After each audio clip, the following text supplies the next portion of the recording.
جو لوگ ہوتے ہیں نا، آرٹسٹ لوگ ہوتے ہیں، کلاکار لوگ ہوتے ہیں، ان گھر کو والوں ان کا نے حق دینا امداد چاہیے۔ کی اپیل کی تو اس دن اپیل کا سننے کے بعد سے ہی مجھے شرمندگی کا احساس ہو رہا ہے۔ مجھے لگتا ہے کہ ہم بہت ہی بے حس، بہت ہی بے غیرت لوگ ہیں۔ اگر ہم فنکار اس کا عروج سدا بہار ہوتا ہے۔ میرے والد صاحب فرمایا کرتے تھے کہ یہ سابقہ وزیر ہو سکتا ہے، فنکار سابقہ نہیں ہوتا۔ السلام علیکم ناظرین، آپ دیکھ رہے ہیں گلوبل پاکستان۔ ناظرین، دوسروں کے چہروں پر مسکراہٹیں بکھیرنے والے، مایوسوں کو امید دلانے والے طارق ٹیڈی آج خود موت و زندگی کی کشمکش میں مبتلا ہیں۔ میں اس وقت PKLI کے باہر موجود ہوں۔ میرے ساتھ عدنان امان اللہ خان صاحب کے صاحبزادے اور صحافی نبیل رشید صاحب موجود ہیں۔ یہ بھی موجود تھے ہاسپٹل میں۔ ڈاکٹر سے جو طارق ٹیڈی صاحب ہیں ان کی طبیعت کے حوالے سے اور ان کے ٹریٹمنٹ کے حوالے سے تفصیلی گفتگو ہوئی اور طارق ٹیڈی صاحب سے بھی خیر و عافیت دریافت کی۔ اچھا سر، بتائیے گا سب سے پہلے تو طارق ٹیڈی صاحب کے حوالے سے سوشل میڈیا پر بڑی خبریں چل رہی تھیں کہ وہ آج گئے، ابھی گئے، کل گئے، آپ خود انہیں مل کے آئے ہیں، ڈاکٹر سے آپ کی ان کی گفتگو ہوئی ہے، تو کیسی اب ان کی طبیعت ہے؟ السلام علیکم شاکر بھائی، ابھی میری ملاقات ہوئی ہے اور جو خبریں طارق ٹیڈی صاحب کی صحت سے ریلیٹڈ میڈیا پہ آ رہی ہیں وہ ساری خبریں اوبویسلی سچی ہیں۔ ان کی کنڈیشن واقعی بہت سیریس ہے، ٹھیک ہے۔ پہلے فاروق ہاسپٹل میں ایڈمٹ رہے ہیں وہ 6 دن، کیونکہ ان کا لیور کا ایشو ہے، لیور کے فنکشنز ان کے کافی زیادہ ڈسٹرب ہیں اور کمپرومائز ہیں، تو وہاں سے پھر ان کو ادھر ریفر کیا گیا۔ یہاں پہ بھی ICU میں ہے، بہت زیادہ انٹینس کیئر کے ساتھ ان کو ٹریٹ کیا جا رہا ہے۔ کنڈیشن یہاں پہ بھی ان کی سیریس ہے۔ ہم یہ نہیں کہیں گے کہ ایک جھوٹی تسلی بھی ہو، وہ اس ٹائم جو ہے نا وہ پینفل کنڈیشن میں ہے، بہت زیادہ دعاؤں کی ضرورت ہے۔ آپ کی ملاقات ہوئی ہے تو کیا گفتگو ہوئی؟ کہ اس سچویشن میں جب کوئی کروشل کنڈیشن کے ساتھ، بہت ہی سیویئر کنڈیشن کے ساتھ، کوئی سیریس کنڈیشن کے ساتھ پیشنٹ آتا ہے تو ڈاکٹرز کے کچھ گولز ہوتے ہیں اس کو ریکوری کی طرف لے کے آنے کے لیے، تو ڈاکٹرز بہت محنت کر رہے ہیں ان کو جتنی جلدی ہو سکے نارمل کر دیں۔ لیکن میری جو ڈاکٹر سے بات ہوئی، ڈاکٹرز نے یہی کہا ہے کہ یار آپ دعا کریں۔ وہ ایک محبت والی ہستی ہے طارق ٹیڈی صاحب جن کا نام ہے، لوگ ان سے پیار کرتے ہیں، آرٹسٹ ہیں، فنکار ہیں، تو ہم لوگ اس وقت بہت زیادہ کوششوں میں لگے ہوئے ہیں کہ ان کو جلد سے جلد ہم ریکور کروائیں۔ تو میں ان کے ساتھ محبت کرنے والے ہیں، ان کو دیکھنے والے ہیں، جو ان کی باتوں پہ لوگ محظوظ ہوتے رہے، ہم تو بچپن سے دیکھتے آ رہے ہیں نا انہیں، تو میں ان سب سے ریکویسٹ کروں گا کہ ان کی کامل صحت کے لیے دعا کریں۔ آپ کی ٹیڈی صاحب کے ساتھ بڑی یادیں وابستہ ہیں، آپ کے والد صاحب کے ساتھ انہوں نے بڑا کام کیا، اور جب آپ کی ملاقات ہوتی تھی تو کوئی ان کے ساتھ کوئی گزرا ہوا لمحہ، کیسی شخصیت کیسے تھے؟ طارق ٹیڈی صاحب جو ہے نا، وہ ان کے ساتھ جتنی میری سٹنگز ہوئی، کیونکہ تب ہماری ایج چھوٹی تھی جب یہ ہٹ ہوئے ہیں، جن دنوں میں ان کا پہلا ڈرامہ جو میرے والد صاحب کے ساتھ لاتعداد کی ہوں گے جو میں نے دیکھا لاہور میں، انہوں نے کیا برگر فیملی، میری آنکھوں کے آگے نا آج بھی وہ والے طارق ٹیڈی صاحب آگے۔ جب میں فرسٹ ٹائم ان کے ساتھ ملا، انہوں نے وائٹ کلر کا ٹریک سوٹ پہنا ہوا تھا، الحمرا 1 نمبر ہال میں ان کے ساتھ میری ملاقات ہوئی۔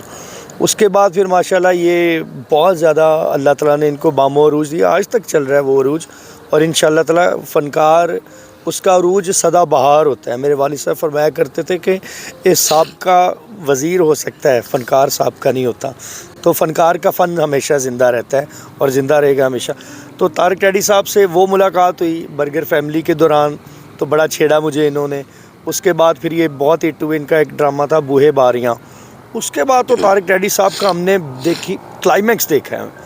وہ اس طرح کے جس ڈرامے میں کاسٹ ہوتی تھی نا، امان اللہ صاحب، طارق ٹیڈی صاحب، مستانہ صاحب، اللہ بخشے امان صاحب کو اور مستانہ صاحب کو، آپ یقین کریں سر، لاہور میں اگر 8 تھیٹر ہے نا، تو اس تھیٹر کا کراؤڈ ایک سائڈ پہ اور باقی تھیٹرز کا کراؤڈ ایک سائڈ پہ۔ بالکل، اس میں کوئی شک نہیں ہے، بہت بڑے نام تھے، امان اللہ صاحب، مستانہ صاحب، ٹیڈی صاحب۔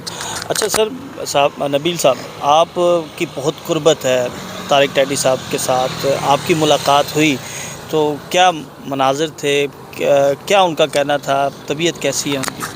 شاکر بھائی، پہلی بات تو یہ ہے کہ میں آج بطور پاکستانی، بطور صحافی، بطور عام شہری میں شرمندہ ہوں، کیونکہ اس کی وجہ یہ ہے کہ مجھے شاید یہ لگا تھا کہ ببو برال کے بعد، مستانہ کے بعد، مہندی حسن کے بعد، ریشمہ کے بعد، جب بہت سارے لوگ جو کہ حکومت سے امداد کی اپیل کرتے ہوئے اس دنیا سے چلے گئے، مجھے لگتا تھا کہ اب پاکستان بدل چکا ہے، شاید اب ایسا نہیں ہوگا، اب ہمیں احساس ہو چکا ہے کہ یہ لوگ پاکستان کا سرمایہ ہوتے ہیں، یہ پوری دنیا میں پاکستان کے سفیر ہوتے ہیں، یہ ایسے سلوک کے ہرگز مستحق نہیں ہوتے۔ لیکن اب جب کہ طارق ٹیڈی صاحب اچانک علیل ہوئے اور اس کے بعد ان کی فائنینشلی پوزیشن سامنے آئی کہ وہ کوئی مستحکم نہیں تھی، جو انہوں نے کمایا وہ ساتھ ساتھ لگا دیا، یا جو بھی، وہ ایک الگ چیپٹر ہے۔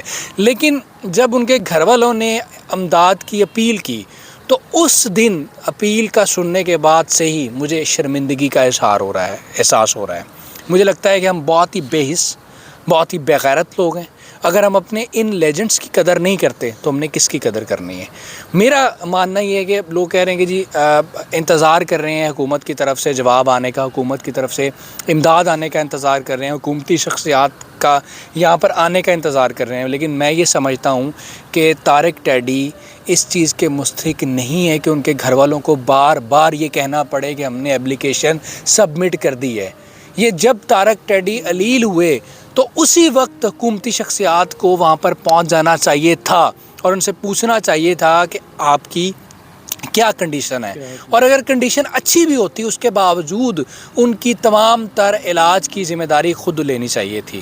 تو اس لیے میں ایز اے پاکستانی بہت افسردہ ہوں کہ ایسا نہیں ہونا چاہیے۔ ہم نے پاس میں بہت سارے ایسے لوگوں کو جاتے ہوئے دیکھا جن کو ہم نے اپنے ہاتھوں سے جو گنوایا۔ دیکھیں موت جو ہے شاکر بھائی، وہ ہر بندہ نے جانا ہے، وہ برحق ہے، آپ نے بھی جانا ہے، میں نے بھی جانا ہے، لیکن میرا یہ ماننا ہے کہ موت کسی بھی شخص پر جب آئے نا تو وہ گریسفلی آئے۔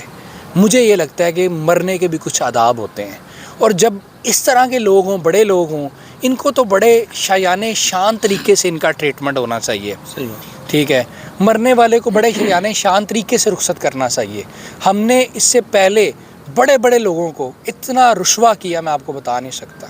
اب وہ سلسلہ اب پھر سے ہمیں نظر آ رہا ہے کہ وہ شروع ہو چکا ہے طارق ٹیڈی کی صورت میں، تو جس پہ میں بڑا شرمندہ ہوں، اور جو میری ان سے ملاقات ہوئی اگر اس کی بات کی جائے تو وہ یقینی طور پر بڑا ڈپریسنگ مومنٹ تھا طارق ٹیڈی صاحب کو دیکھنا ICU میں، اور وہ شخص جس کو ہم نے ہمیشہ سٹیج پر دیکھا، لوگوں کو ہنساتے ہوئے دیکھا، چٹکلے شرارتیں کرتے ہوئے دیکھا، آج وہ جس پوزیشن میں تھا اس کو بیان کرنا جو ہے وہ بڑا مشکل ہے، کیونکہ ان کی طبیعت جو ہے وہ بہت زیادہ ناساز ہے، اور اس وقت ان کو صرف اور صرف، میں نہیں یہ مانتا کہ حکومتی امداد آ جائے گی تو وہ ٹھیک ہو جائیں گے، میں نہیں یہ مانتا کہ یہاں پر کوئی وزیر آ جائے گا تو وہ طارق ٹیڈی صاحب ٹھیک ہو جائیں گے، مجھے نہیں لگتا۔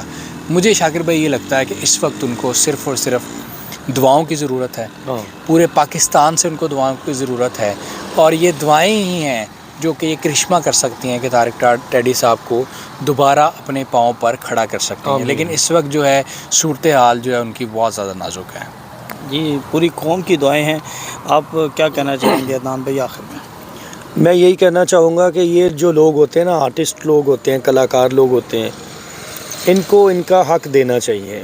ان کا حق کیا ہے کہ سب سے پہلے تو ان کی جاب ڈسکرپشن کیا ہے یار، یہ اس سے بڑا نوبل کاز کیا ہوگا؟ یہ اس کو بھی ہنساتے ہیں جس کو یہ نہیں جانتے۔ تو جب ایک بندے کی جیڈی یہ ہے کہ اس کا کام ہی لافٹرز دینا، خوشیاں دینا، تو پھر وہ بندہ زیادہ توجہ کا جو ہے نا وہ مستحق ہوتا ہے۔ وہ بالکل صحیح کہا ہے نبیل صاحب نے، میں ان کی بات سے ایگری کروں گا، اور میں ان کی بات کو سیکنڈ کروں گا کہ یار شرم کرنی چاہیے یار گورنمنٹ کو۔ کیا یہ فنکار لوگ نہیں کما کے دیتے؟ گورنمنٹ 35-40% ٹیکس لیتی ہے ایک شو کا۔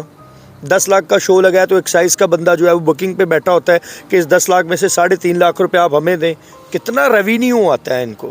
جب ایک انڈسٹری آپ کو ایک تو انٹرٹین کر رہی ہے، دوسرا آپ کو کما کے دے رہی ہے، تو تو یار اس بندے کو تو اپیل کے بعد میرا نہیں خیال کہ یہ تو کام نبیل صاحب گھنٹوں میں کرنا چاہیے. شاکر بھائی دیکھیں جو انہوں نے بات کی نا کہ وہ ریونیو کما کر دیتے ہیں, میں اس کو بھی ٹچ نہیں کرتا, چھوڑ دیں, وہ نہیں ریونیو کما کر دیتے. میں یہ سمجھتا ہوں کہ جو لوگ ہیں یہ پاکستان کے انویسٹر ہیں. اب جیسے ہمارے جو اسٹیج فنکار ہیں, ٹیڈی صاحب کے جو ساتھی فنکار ہیں, وہ انڈین فلمز میں کام کر رہے ہیں, ٹھیک ہے, اور وہ انڈین فلمز جو ہیں بڑی ہٹ جا رہی ہیں اور اس کی پورا دنیا میں اس کا چرچہ ہے. اب آپ یہ اندازہ لگائیں کہ جب یہ والی خبریں ہمارے ہمسایہ ملک میں پہنچیں گی یا پہنچ رہی ہوں گی, کیونکہ ڈیجیٹل کا دور ہے, ہماری یہ چیزیں بھی جا رہی ہیں, جب وہ لوگ دیکھیں گے کہ یار طارق ٹیڈی اتنا بڑا فنکار اور وہ ایک ہاسپٹل میں حکومتی امداد کا منتظر ہے, تو آپ یہ دیکھیں کہ پاکستان کا امیج پوری دنیا میں کتنا زیادہ خراب ہوگا. میں کہتا ہوں خدا کا خوف کھائیں, طارق ٹیڈی کو چھوڑ دیں, ایک فنکار کی مدد کو چھوڑ دیں. اب یہ دیکھیں کہ یہ وہ شخص ہے جس کی وجہ سے اس ملک کی عزت ہے, اور اگر یہ اس کے ساتھ ہم اس طرح کا سلوک کریں گے تو پوری دنیا میں ہماری جنگ انسائی ہوئے گی. پوری دنیا میں لوگ ہمارا مذاق اڑائیں گے کہ یار یہ لوگ جو ہیں یہ تو فنکاروں کی کیا سر لوگوں کی عزت نہیں کرتے, یہ انسانوں کی عزت کرنے والے لوگ نہیں ہیں. اور جو ہمارا ہمسایہ ملک ہے جس سے ہم مقابلے کی بات کرتے ہیں سر, وہ ہم پر جوتیاں ماریں گے یار یہ تو وہ لوگ ہیں کہ طارق ٹیڈی جیسا بندہ, پھر وہ بعد میں پھر یہ کہتے ہیں کہ یار طارق ٹیڈی ہمارے پاس ہوتا نا تو ہم اس کو اس لیول پہ جا کے پروٹوکول دیتے, ٹھیک ہے, پھر ہمیں یہ سننا باقی رہ جاتا ہے, اور اس کے بعد شرمندگی اور صرف شرمندگی. جی بالکل, میرے پاس بھی الفاظ نہیں ہیں کہ میں کیسے بیان کروں. میرے ذہن میں ایک حدیث آ رہی تھی کہ آپ صلی اللہ علیہ وسلم نے فرمایا کہ اپنے والدین کو مسکرا کے دیکھا کرو تو تمہیں جو ہے وہ ایک عمرے کا ثواب ملے گا. تو یہ وہ لوگ ہیں جو لوگوں کے چہروں پر مسکراہٹیں بکھیرتے ہیں, جو ڈپریشن میں ہوتے ہیں, جو مایوس ہوتے ہیں, جو نا امید ہو چکے ہوتے ہیں, انہیں ایک نئی امید دیتے ہیں, خوشی دیتے ہیں. اور آج جس حالت میں ہم طارق ٹیڈی صاحب کو دیکھ رہے ہیں اور جو اس کے اوپر ستم ظریفی جو حکومت کا اس وقت کردار ہے, جو حکومت سر پہ ہاتھ رکھنا چاہیے حکومت کو, لیکن حکومت کی بے حسی جو ہے وہ دیکھ کر جو ہے وہ شدید مایوسی ہو رہی ہے. میری تو یہی گزارش ہوگی کہ اگر ارباب اختیار تک ہماری آواز پہنچ رہی ہے تو خدا را وہ اس کا نوٹس لیں اور بہترین سے بہترین سہولت جو ہے وہ فراہم کی جائے. اگر انہیں بیرون ملک بھی بھیجنا پڑے تو یہ بھی کیا جائے, کیونکہ وہ ہمارے محسن ہیں, ہمارے پاکستان کا سرمایہ ہیں, پاکستان کے ہیرو ہیں. اگلی ویڈیو تک کے لیے اجازت دیں. اللہ حافظ.